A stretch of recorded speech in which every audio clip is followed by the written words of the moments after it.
I've called this press conference to address serious concerns to the people of Kenya on media crackdown and suppression of media freedom by William Ruto and this rogue administration.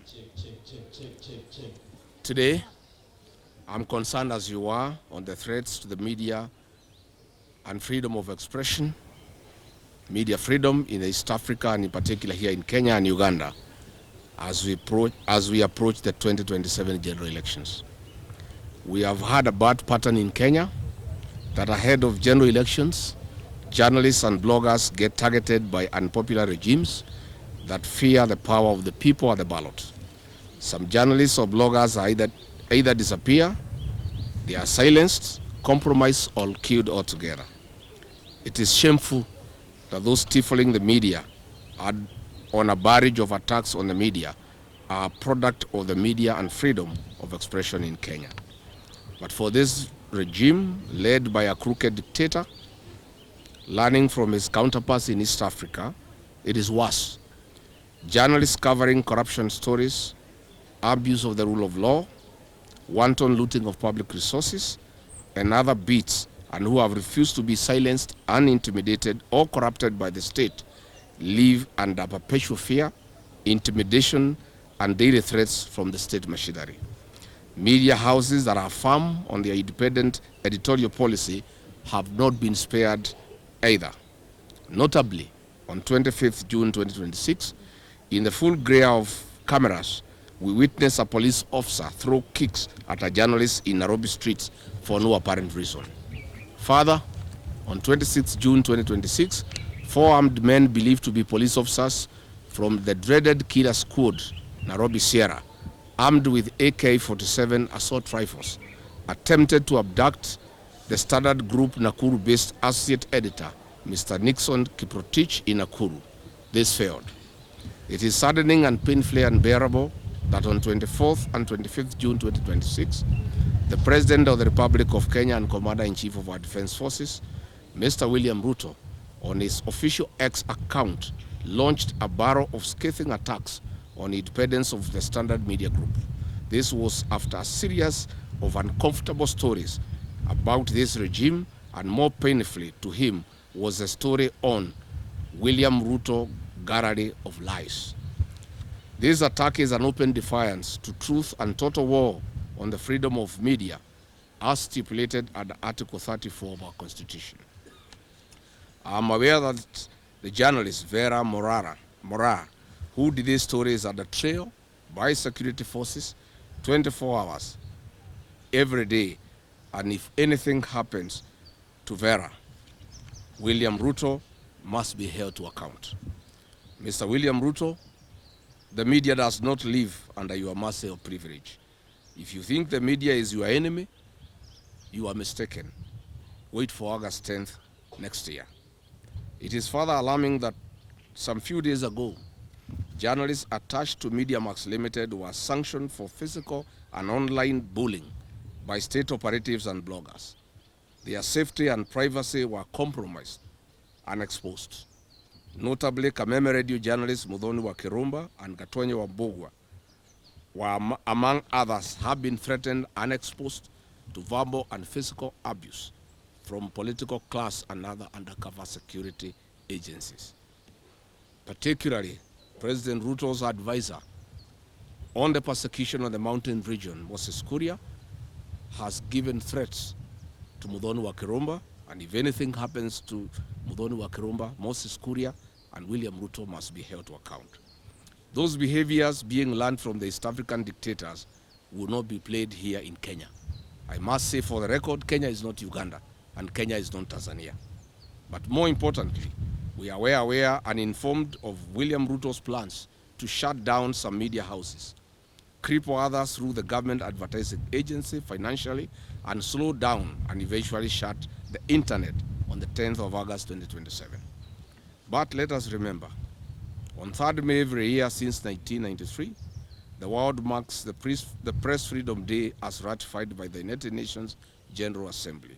It is not only that 3rd May is the only day we celebrate and observe media freedom, But every day we must observe and honor the media as the fourth estate.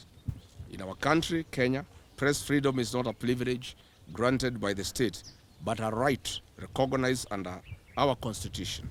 Article 33 and 34 of our Constitution gives the right to freedom of expression and freedom of the media, respectively. Our Constitution has not changed, and those who believe in the dark days must be reminded accordingly. It is not about what you like in the media, but the truth. Further, I strongly condemn the closure of NTV Uganda, Spark TV, and Daily Monitor by Uganda's military chief, General Muhoozi, who is the son of Kaguta Museveni.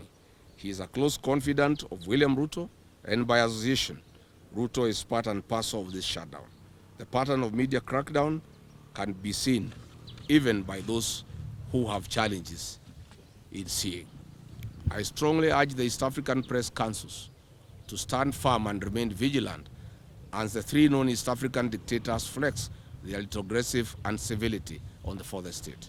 I also urge journalists to remain firm and remain so. In all this, neither William Ruto nor any officer in his government has spoken against this. This clearly confirms that William Ruto and Kaguta Museveni are Siamese twins in media suppression. The freedoms we enjoy today were not given on a silver platter. Kenyans fought for them. We have sunk a higher lower through this regime. Even international media houses are being threatened and sanctioned against airing certain stories. This has never been seen. I have been informed in confidence that some top journalists and editors have been marked for crackdown and silenced by this regime. I have personally reached out to some of them, and within the week I will reach out to the rest. If anything happens to any journalist in Kenya, whether a foreigner or a resident, this government must be held to account. And Rigathi Gachagua will remain very, very vigilant and will be available to call out on any threat to any journalist in Kenya. I want to assure journalists wherever they are that they have my full support, and I'll be there for them at this very difficult time. If this government thinks that their problem is the media, this is the biggest lie they are living in. The problem is not the media.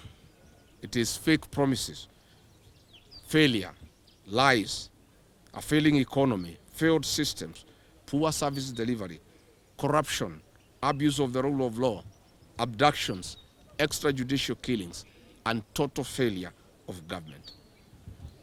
William Ruto, please leave journalists alone. Leave the media houses alone. Do not take us back to the dark days of the 80s and the 90s. It is unbelievable that in the era of information technology, artificial intelligence, and citizen journalism, the state can sit down and think of how to silence the media. This is when schools have no classrooms and hospitals have no drugs, even painkillers. William Ruto, you have captured all institutions. You have punctured the opposition immediately after you got into power. Please leave the 55 million Kenyans with the media as their last line of defense. I call on all media houses, the journalists and the editors to stand in solidarity with one another. Do not be cowed. Do not be threatened or intimidated. Stand firm and speak the truth for the people of Kenya. You are the last line of defense for the 55 million Kenyans. Ahead of the 2027 general elections, as you observe your code of ethics to report elections, be forthright and do not allow the state to capture or subvert the will of the people. The Kenya Editors Guild must stand firm and protect the editorial independence. You must shield your members and stand for Kenya. Your members must be safe and their rights must be protected. Please do not let the excesses of this regime kill your journalism. I call on the United Nations and intergovernmental bodies that protect journalists not to shut their eyes on Kenya and Uganda as we witness targeted assault on the members of the fourth estate. A society must endure without a government for a while, but no free society can endure without a free media. Finally, I ask the 55 million Kenyans not to tolerate this assault on the media. After this clueless regime is done with the media, they'll come for you. So please don't just start by as the media is being intimidated and tormented. Thank you very much.